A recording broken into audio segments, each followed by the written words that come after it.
Check. Okay, we're sitting and we are sitting. Good. Okay, here we go. So you've got your first road bike. Congratulations. For those of you that are new here, my name is Benny and I am a lifelong athlete turned avid cyclist. I would like to formally welcome you to our club, and I hope you have a great time and congratulations. So anytime you get into a new sport or hobby, there's always this temptation to dive in and get all the really cool fancy gear and accessories that go with it. Cycling is no different. There's a lot of gear and a lot of accessories out there. So my goal today is to kind of pull you in the right direction and give you the things that I think are worth upgrading or doing immediately, and then things that you can probably wait on as you progress and get better as a rider. Let's get into it. So let's start with my list of 5 things that I would do immediately after getting your first road bike. The first thing that I would do is get the proper safety gear. Now there's all kinds of safety gear, but I think the 2 most important ones are a good pair of glasses and a solid helmet. Glasses are going to protect your eyes from insects, dirt, gravel, and other things that could hop up and hit you in the eye and really give you a bad day. So glasses are very important. Also, if you get sunnies like this, they're gonna protect you from the sun and you won't be having to squint the whole time and see where you're going and give yourself a headache. And then the helmet is pretty self-explanatory because you wanna protect the noggin. You don't want to show up to your next family gathering talking like Gary Busey. I realize that's a little offensive to Gary Busey, so I'm sorry, but it's also true. The next thing I think that is worth purchasing immediately are padded shorts. Here's a pretty inexpensive pair that I got off Amazon. They are padded on the inside. This is going to protect your butt. You may ride your bike for 5-10 minutes and think, oh, this is very comfortable. But once you get about 30 minutes to an hour into that ride, you are going to be screaming and wanting to stand up because your butt is sore.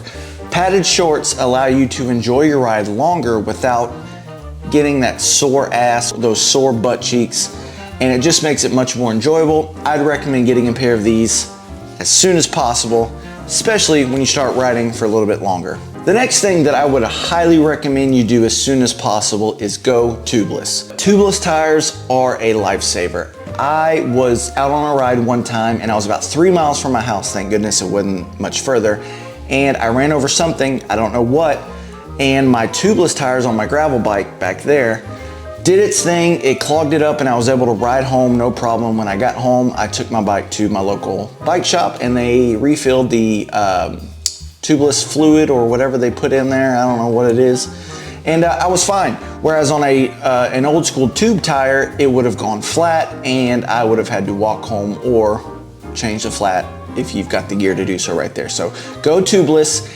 It's worth the investment. Go to your local bike shop, talk to the experts and say, hey, I want to set up some tubeless tires on my bike.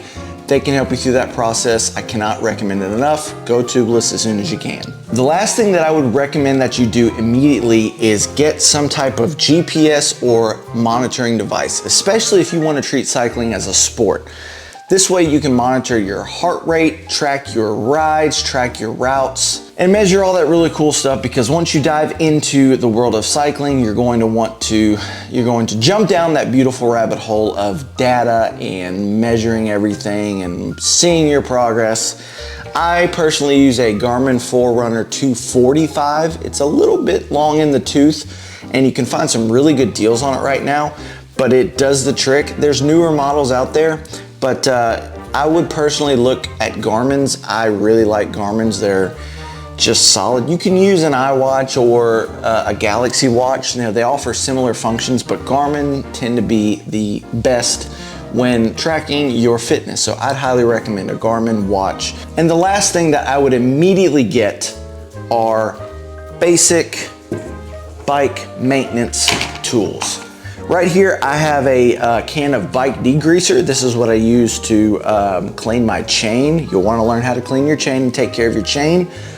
Very important that you keep your chain clean and working well, because if that thing breaks or something happens to it, your bike does not go anymore, and that's bad. So there's some other tools you can get, like chain lube. I don't know where it is, so I don't have it for the video, but bike degreaser and chain lube are two really good places to start. That way you can clean off your chain and lube it up for your next ride. And then this is an air pump. Definitely want to get an air pump because you want to make sure your tires are properly inflated. You don't want them to obviously be underinflated, but you also don't want them to be too inflated. I'm actually a little OCD about it. I check my tire pressure before just about every ride, and you'll probably get into that habit too, but it's very important that you make sure your tires are properly inflated. This next part of the list are things that you may see or want to go out and upgrade as soon as possible, but in my opinion, they can wait a little bit as you progress and get better and get more serious. Now, I am by no means saying that these next things on this part of the list are bad or not worth it. Not saying that at all. I happen to use the majority of them on this list. My point is, you don't need to get them immediately to enjoy riding your road bike.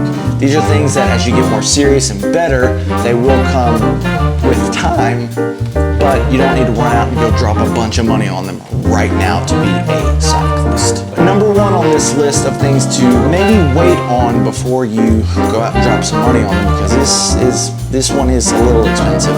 They are clipless pedals and clipless shoes.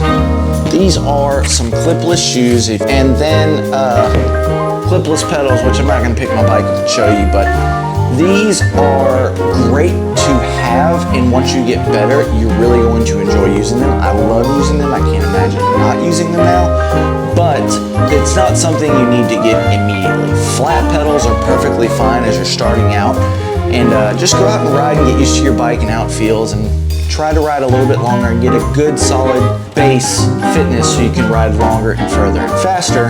In time, you will want to, and I would recommend upgrading to clipless pedals and shoes because it is wonderful, but it's not something you need to go out and do day one. Number two, full on Lycra. This is just a bib and a jersey, and yeah, you don't need this to start. Yes, they're great to have, and I enjoy riding in them, but you don't need to go out and buy a bunch of bibs and jerseys and all that kind of stuff. Padded shorts, yes, but full-on Lycra gear, again, as you progress, eventually you are going to want to get into more of the tight-fitting clothing because it does make your rides a little bit faster, a little more aerodynamic, but again, that's getting more serious into the cycling. You don't need them at first. You'll get there, I promise, and once you do, there's no going back. I used to say I was never gonna wear spandex or Lycra. Now it's all I wear when I ride. The next thing that you can wait on, carbon wheels. You may hear all about carbon wheels. They're lighter, they're faster. That is true. They're also crazy expensive. I view them as a little bit of a luxury or maybe something a little more serious than where I'm at currently. Currently, I'm training to start racing and competing, but I'm just not at that level yet. I'm not good enough. I would feel like a poser if I ran out there with carbon wheels right now. I just don't think I'm good enough. The next thing, fancy goos and fancy gels. So fueling when you're riding gets to be very important once you start riding longer and further and a little bit faster.